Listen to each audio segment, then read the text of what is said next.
We've already talked a little bit about Katie and the other two All-GSAC players. What other key returners are you looking at to provide leadership and productivity this year? I think Jennifer Simons has to be one of those kids that you have to mention. She's pitched for 2 years, quite a bit for us, has a lot of experience, and to be honest, is probably the most competitive kid on our team. She leads by example and loves pressure, loves to have the bat in her hands when the situation matters, loves to pitch in big games. She's the leader of a young pitching staff, which is a little bit unknown to the conference because we relied so heavily on Rachel and then Laura before that, so that it's kind of going to be a new look, and I think that's where you're going to see the biggest difference in our program this year is 4 pitchers who are a great group together, who are great individually, and in particular Jennifer provides a great source of leadership for us. I think Carly Smith is getting ready to have a big year. She had a tremendous year as a freshman and has been a solid contributor from her time since. She's one of those kinds of kids that's really positive and really pleasant to be around, and I think this for her will be a great year to come in and finish her 4-year career at Concordia well, and we're going to look to her to have a big year. How about key additions for this year? You want to highlight? I think starting our freshman class, I can't say enough about the freshman class, about all 5 girls. Catherine Brown, Jenna Jorgensen, Paige Finley, Emily Craig, and Priscilla Martinez. They're awesome kids on and off the field, but more than that, their work ethic and their drive to be great is awesome.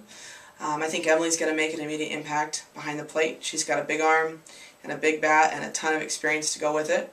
I think Priscilla and Catherine have great athleticism and are in a stage where they're going to have to develop a little bit to be ready to contribute on an everyday basis, but they're coming along quickly and ready to compete to play.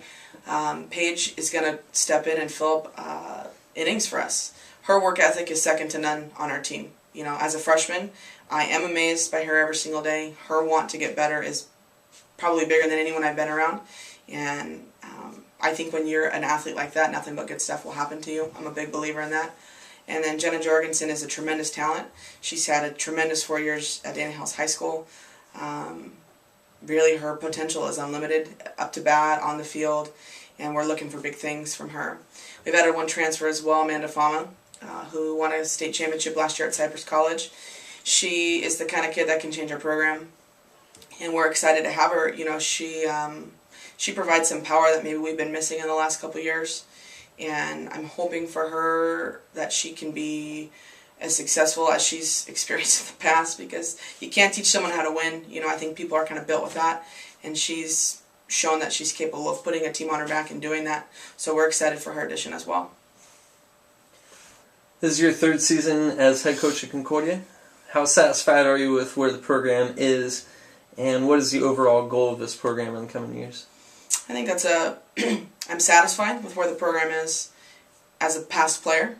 We've come a long way, our facilities come a long way, the look of our program has come a long way, and the wins have come a long way, and I couldn't say that without all the work that's been done in the past, previous players, previous coaches. There's been a lot of effort put into Concordia softball, and it didn't just 3 years ago we started to win, and boy, that was quick. It was a long process, starting as a player and then as assistant, and now as the head coach. There's been a lot of work behind the scenes that have happened. As far as where we want to go, I think it's pretty simple. I want to have the best softball program in the NAIA every year. I want to be in that conversation. I want to have the best facility in the NAIA. I want parents to feel comfortable sending their daughters into our program, and I want my kids to leave ready to succeed in the world as both people and players. So, small goals, but I'm happy with where we are, and I think it's going in a positive direction. You're coming into your 10th year as a part of the coaching staff at Concordia. How much does it help you as a head coach to serve alongside assistant coaches who are part of this program for the long haul, like you are? I can't say enough about my coaching staff. There's no way I can do what I do on a daily basis without them.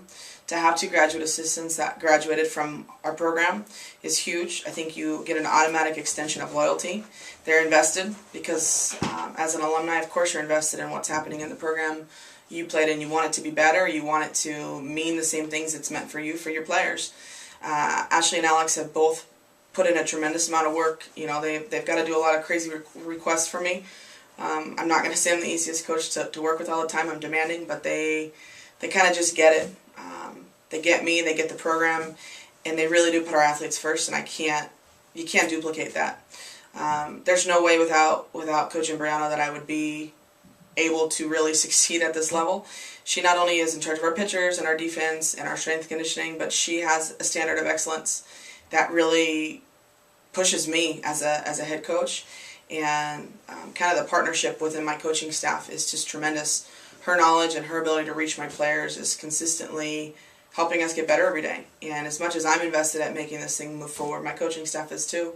And I'm grateful for them, and I know our girls are grateful for them, and so I think we make a great team.